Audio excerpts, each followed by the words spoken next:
Hi, my name is Dennis Kiley, and I'm the president of the Ecopsychology Initiative. I remember when I started this organization a couple of years ago, a dear mentor of mine said to me, Dennis, I'm really excited for you and your project. I think the timing is great, and I think you're going to find that people in the coming years really recognize and embrace how pertinent ecopsychology is for our world. Well, I am grateful to say, though not surprised, that he was right.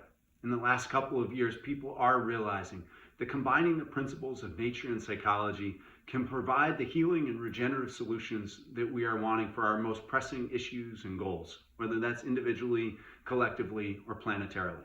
For example, in the last few years, people are realizing just how pertinent climate change is and the need to address this. At the Ecopsychology Initiative, we provide a number of different programs on this, from helping people more effectively and constructively move through their emotions as it relates to our planet, as well as we work with leaders, activists, and environmental organizers to apply psychology to the ways that we communicate, act, strategize, and make decisions around climate action. Right now, we're living in the time of COVID-19, and I've been getting a lot of feedback from people saying, hey, ecopsychology, it's really pertinent right now. It works, and the time for it is now. And I smile because yes, it's true. The time for ecopsychology is now, and it is really important, especially in this pandemic, that people are getting outside. Many of you probably already know this just from your own experience. And there's also a lot of research that backs up spending time outside around nature, even if it's just looking at a tree from a street, has benefits to us mentally, emotionally, physically, relationally. Some examples include that it reduces stress and anxiety. It boosts our mood. It also boosts our immune system. Right now, all of that is really pertinent and important. I want to suggest, however, that ecopsychology and its applicability and benefit goes even beyond what we might have been thinking about.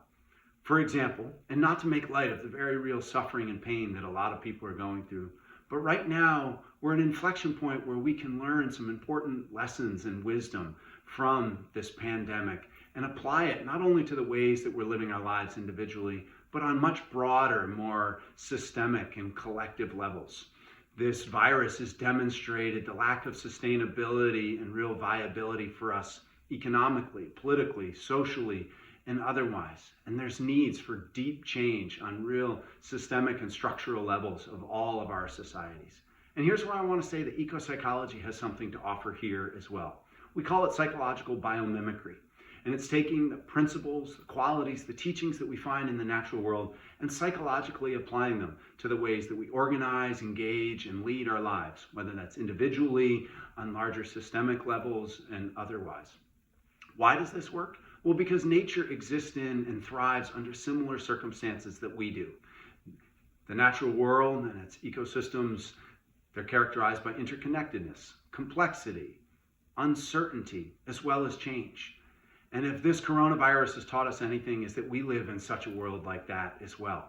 And so now is an opportunity to learn from the natural world, to see how it survives and heals, evolves, grows, and otherwise, so that we can bring that into our institutions, into our lives and systems in a way that we can become more sustainable and viable and healthy in a lot of ways. So right now, things are hard, no doubt about it. A lot is being uprooted, and we just want to extend our hearts to you for that as well. We hope you're going to get outside into nature and enjoy it in whatever ways you can, even if that's just from your street or otherwise. And while you're outside, or even if you can't get outside, you just have to look out a window or you're looking at pictures or however it is, look to nature and ask, what can I learn from here? What are the lessons that maybe I can apply in whatever ways I can to my personal life, to my relationships, to my work, and otherwise? Because nature has a lot to teach us. As we say at the Ecopsychology Initiative, nature knows the way. So we're all in this together, and our hearts go out to you for the hardship. And we also hope that we can come together to bring about some really meaningful change, because the benefits and the applicability of nature and ecopsychology are now. We send our best wishes. Be well.